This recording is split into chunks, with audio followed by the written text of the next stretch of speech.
Sanding is the most important part of your project. If you sand it wrong, it'll look like crap. I don't know how to put it any other way. It's like a little dancing with the Beltsander. So we're gonna do the two-step with our Beltsander here. Really? So whether you're gonna sand a board that's this wide or one that's this narrow, I always use my Beltsander, and we always use this technique by taking a pencil, scratching it across like that, and then we're gonna belt sand this until it starts to disappear going in one direction, and as we pull our way back, we're gonna look to make sure it's mostly gone in the other direction, and trying to keep that belt sander as straight as possible. When you sand with 150, and you sand it almost to where all the pencil mark's gone, and then you come back with 150 on your orbital sander, you don't have to sand that much. You don't have to push that hard. You just have to sand it. Go with the grain as you're sanding. Make sure you check to make sure the hook and loop or whatever you're using looks like that when you're sanding. And it's not all gummed up with something, because sometimes you can hit sap, glue, something, and it'll get stuck on there, and you're just gonna create a freaking swirl mark that you just can't get out until you sand it again. Sanding is the most important part of your project. If you sand it wrong, it'll look like crap. You could build the best thing in the entire world, and if you don't sand it properly, you're screwed. Sanding is super important, and it's the most boring thing to talk about. So I'm gonna brave the whole damn thing and try to explain to everybody how to do this the proper way, so when you're done, your project will look muy bueno. We're here to make stuff that looks awesome, not stuff that has swirl marks in it and Beltsander marks and planer marks, because that looks like you just don't know what the hell you're doing. I consider it my job to help all of you figure out what the hell you're doing and do it the best you can. Be all you can be. I used to have a shirt that, you know, Army would say, be all you can be, and my shirt said, ball all you can. In the 80s, that meant something different. Doesn't mean crying either, you bunch of weirdos. Hey everybody, Kevin here, welcome back and Happy New Year. I got a couple questions from clients who like to do their own thing, right? They like to, mill their own wood and sand it and stain it and build stuff and put it in their house. And I had one ask me, how do I get the chatter out of my wood after I run it through my little planer, sanded the crap out of it with a sander, with 80 grit and 120 and then 150, and it still has all those chatter marks in it, and now it's got tons of swirl marks in it too. If you don't have access to a drum sander or somebody with a time saver or anything like that, and you're stuck with a belt sander basically and an orbital sander, I'm going to show you how to get all that chatter out, make it look beautiful, and come out with a beautiful finish. So here's what we're going to do. We're going to take our kindergarten pencil or something like that, and we're going to mark the board. You want to go all the way across the board if you can. I don't know if that'll pick that up or not.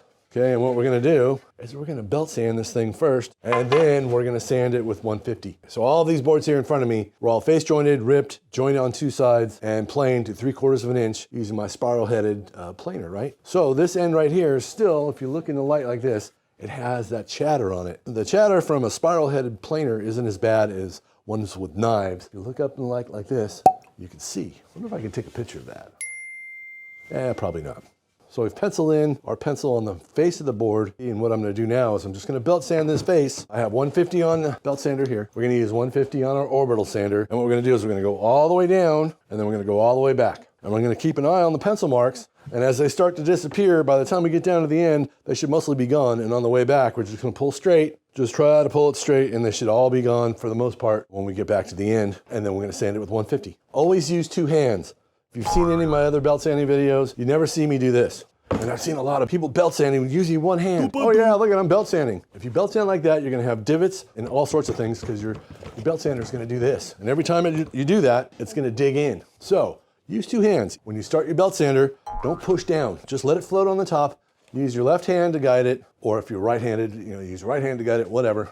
Usually I lock the trigger so I don't have to hold on to the damn thing because it's annoying. I got about 6 inches on this side. I'm gonna start, and then I'm gonna come back, and I'm gonna cross that 6 inches. So we're kind of working both sides of the board, and on the way back, we're just gonna come straight down, even right down the middle.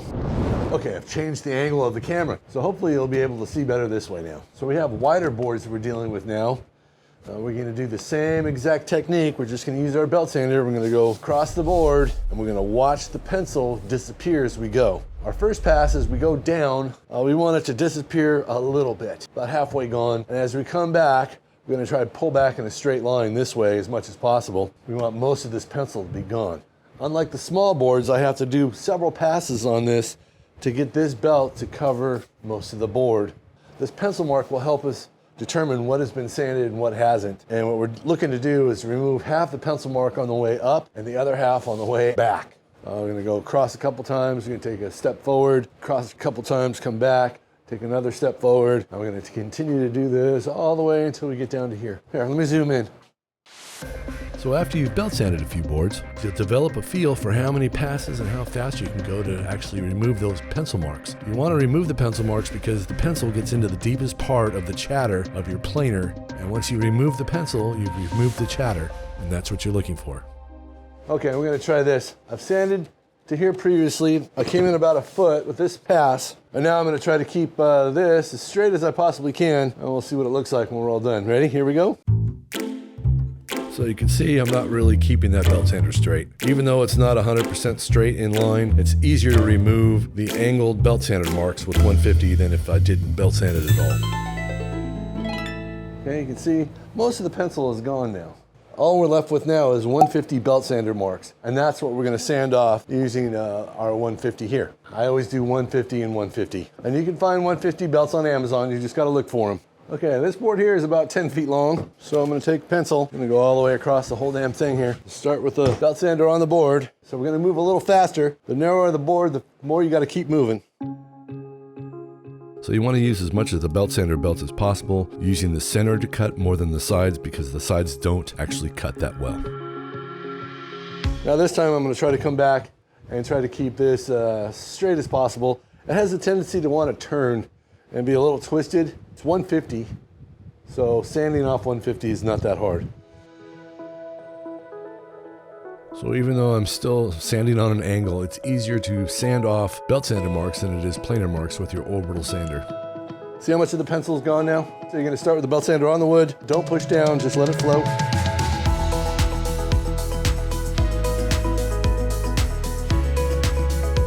We're past the halfway mark. We still have a little bit of our pencil left. Now we're going to try to go straighter. I don't know if I can or not. I'm going to try to keep it straight as I can.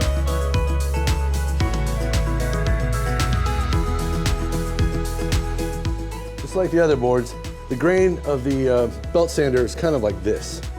And I'll have to watch back because I'm not really sure if I'm twisting or it's just the way it pulls. I feel like I'm going straight, but I don't know if I am or not. I'll know when I watch this back. All right, so I'm going to do this little skinny casing board here. I'm going to do the same thing. I'm going to mark it with a pencil.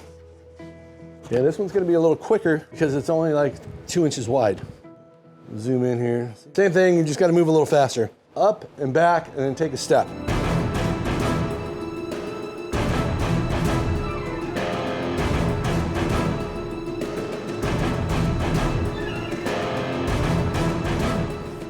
And you can see right where I stopped right here. All right, so we're going to nail this real quick. Sorry for the crappy production of this video. And there it is, all the pencil mark is gone. Let me look into the light. Yeah, and this is the same way. I tried holding this as straight as I could, but all of the grain from the belt sander is kind of on an angle like this. There's no planer chatter. There's nothing like that on there now. This has to be one of the most boring things to talk about ever known to man. So this whole video is to help everybody out there learn how to take off the chatter from their planer without just wearing the crap out of your orbital sander. Get a belt sander and practice taking the chatter off of boards like this. One, you get good at belt sanding. You'll get really used to using it. You'll get the feel for it. Practice with different grits. I use 150 belts on my belt sander and then sand everything off with 150. And I don't have to like grind with the orbital sander, you know? It's not hard to get off 150 scratch marks from a belt sander, you know, compared to the chatter marks from a planer. And it doesn't matter if it's boards like this, boards that are like this that are 11 feet long, or like you saw that bigger board that I had that was like 9 inches wide. You just have to make more passes and go across and keep your eyes on the pencil marks. When the pencil marks start to disappear, move on. You get into a rhythm. It's like a little dancing with the belt sander. I don't know how to put it any other way. You're like doing the two-step. 1, 2, and you come back and you make a step, and 1 and 2, and then you make another step, and then you come back and you do the same thing. You're just sidestepping, and make sure you use 2 hands. Always use 2 hands. Every time I have a job like this is what I do. I really don't use my drum sander that much. It's so awkward to use that Grizzly drum sander. My shop's not big enough for 11-foot boards. I have to move everything just to operate it. It's just not worth it. All right, everybody, well, I'm gonna get to sanding here with my 150, and I'm gonna get it done beautifully. Thanks for watching. And I'll see you next time right here on Woodworking with Mr. Kevin. Happy New Year, and I'll see you in the next video. Gesundheit. Hello. Arrivederci, America. Oishe discursai. Hi. Didn't know I knew all that stuff now, did ya? Muchos Garcias. Subscribe now. All right, stop. Breathe, grasshopper. This is a very short video. At least it better be. All the way a crack. Oh, look, I saw all the way a crack. I just saw another crack. Dang it. See how long it is? There it is. Whee! 11-foot board. You get into a rhythm. That's all. That's all there is to it.